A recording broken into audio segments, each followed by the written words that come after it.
Kamu kalau datang ke acara kumpul-kumpul, entah kondangan, reuni sekolah, atau ajang pamer cicilan yang lain lah, itu langsung say hello, ngobrol sama orang, atau malah mojok sendirian sambil pura-pura sibuk ngecek HP. Tentunya tidak benar-benar sibuk, kamu cuma lagi acting biar nggak ada orang yang nyamperin, terus nanya, kapan nikah? Sekarang kerja di mana? Atau kapan Indonesia menang Piala Dunia? Ya tahu kan rasanya tiba-tiba ada yang nyamperin terus otak mendadak blank. Akhirnya kamu cuma bisa senyum-senyum canggung gitu. Tenang, kamu nggak sendirian. Banyak dari kita, terutama yang ngerasa introvert, emang ngerasa kalau ngobrol atau basa-basi itu capeknya minta ampun. Bahkan sekelas pakar komunikasi luar negeri, namanya Vanessa Van Edwards. Dia aja ngaku kalau dulu dia benci banget sama small talk. Dia sampai sering kabur ke toilet cuma buat sembunyi dari manusia.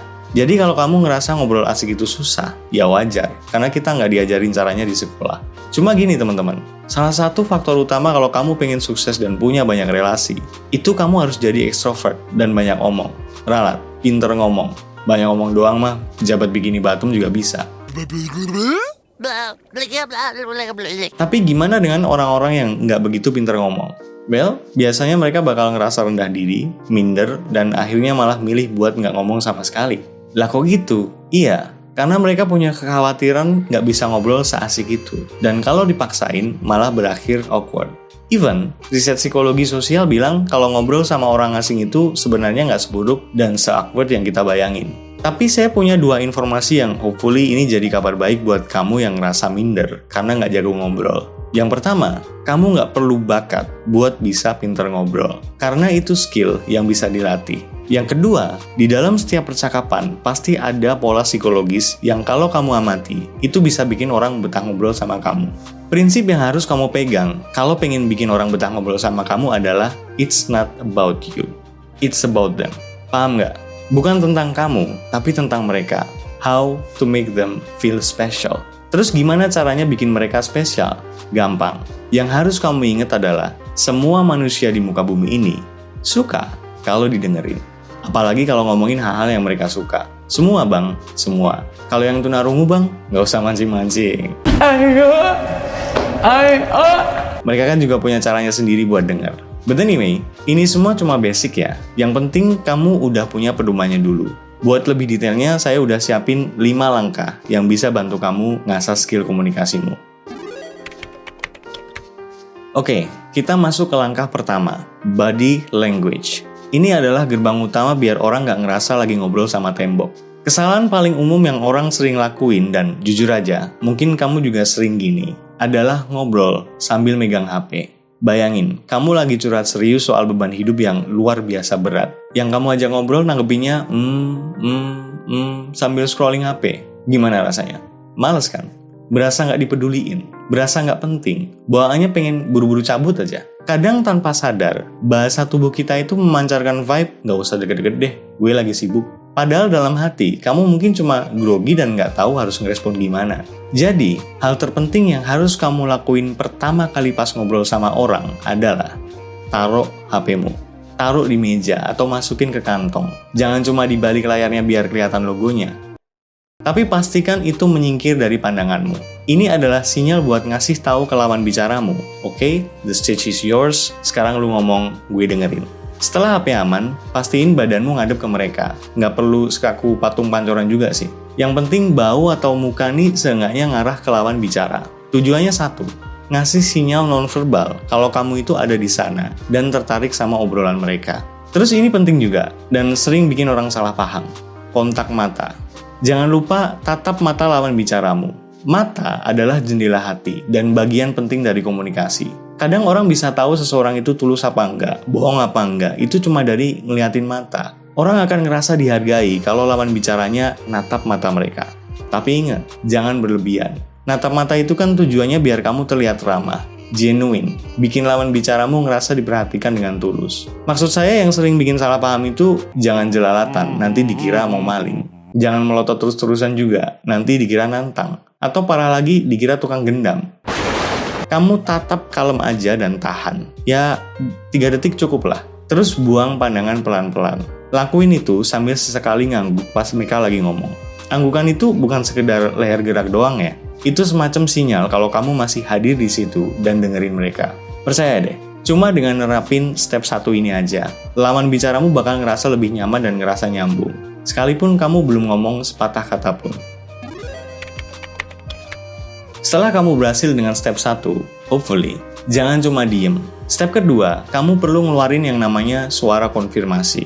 Pernah nggak ngobrol sama orang, kamu udah cerita panjang lebar sampai berbusa, tapi dia cuma diem doang, nggak ada ekspresi. Ini yang kamu ajak ngomong masih hidup nih. Mending ngobrol sama cangcorang kan, ketahuan, binatang gitu. Nah, biar obrolan itu lebih hidup, kamu harus ngasih respon natural, tipis-tipis aja. Kayak, oh ya, masa sih? Terus. Nah, respon-respon pendek ini mengisyaratkan lawan bicaramu kalau kamu masih hadir di frekuensi yang sama. Ini bikin kamu nggak kelihatan kayak robot yang cuma ngangguk-ngangguk doang. Ini bikin mereka ngerasa divalidasi tanpa kamu harus mikirin respons yang rumit. Tapi kamu nggak bisa cuma ngandelin doang ya. Karena lama-lama orang bisa ngira kalau kamu sebenarnya lagi ngelamun. Makanya kamu butuh step ketiga, probing question, atau nanya lebih dalam. Tujuannya adalah menggali pikiran lawan bicaramu dan bikin mereka memberikan detail di luar jawaban sederhana. Kebanyakan orang gagal ngobrol itu karena mereka terjebak dalam pertanyaan template. Pertanyaan kayak kerja di mana, kuliah jurusan apa, tinggal di mana, itu adalah cara paling cepat buat bikin obrolan membosankan. Jawaban dari pertanyaan kayak gitu biasanya pendek, garing, dan nggak membekas di ingatan. Ganti pertanyaan template itu sama pertanyaan yang bisa memicu dopamin di otak mereka. Misal daripada nanya kerja di mana, coba tanya pengalaman apa sih yang paling seru selama kamu menggeluti profesimu? Atau daripada nanya tinggal di mana, mending nanya apa sih yang bikin kamu mutusin tinggal di situ? Coba perhatiin, pas kamu nanya hal-hal yang bikin mereka mikir dan ingat sama hal yang mereka sukai, mata mereka bakal berbinar. Di saat itulah, kamu berhasil bikin mereka ngerasa spesial. Kita lanjut dengan mengunci perhatian mereka pakai step keempat, mirroring. Sesuai namanya, mirror artinya cermin. Mirroring adalah mencerminkan atau meniru perilaku. Kamu cukup ngulang beberapa kata terakhir yang baru aja mereka ucapin. FYI, ini teknik yang sering dipakai FBI buat negosiasi. Tapi kamu bisa aplikasikan di semua percakapan. Misal lawan bicaramu bilang, gue baru aja balik liburan dari Bali. Seru sih, tapi pelayanan ke turis domestiknya beda banget sama ngadepin turis manca. Kita orang lokal yang notabene saudara sendiri kalah sama bule. Kamu cukup jawab, kalah sama bule? Tapi ini misalnya, saya nggak tahu hasilnya gimana. Yang pasti, beli dan G tetap di hati. Teknik ini bikin kamu kelihatan nyambung banget dan perhatian sama detail cerita mereka. Walaupun mungkin pikiranmu entah kemana. Lawan bicaramu bakal ngerasa, wah asik nih orang, dengerin gue banget. Nah, biar responsmu nggak terkesan diulang-ulang, kamu harus masuk ke step terakhir.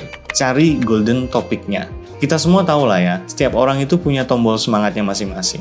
Ada yang kalau diajak ngomongin politik langsung berapi-api. Ada yang kalau ditanya soal game bisa lupa waktu. Ada juga yang kalau bahas diskon skincare, langsung melek. Tugasmu adalah cari tahu topik apa yang bikin mereka excited.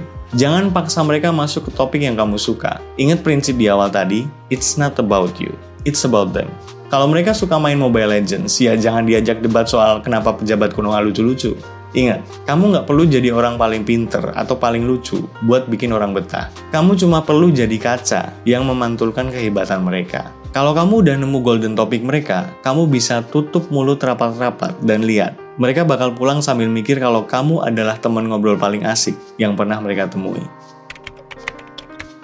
Oke, selamat mencoba 5 step tadi. Dari pengalaman pribadi sih, it works. Orang bisa betah ngobrol tanpa kita harus berubah jadi extrovert.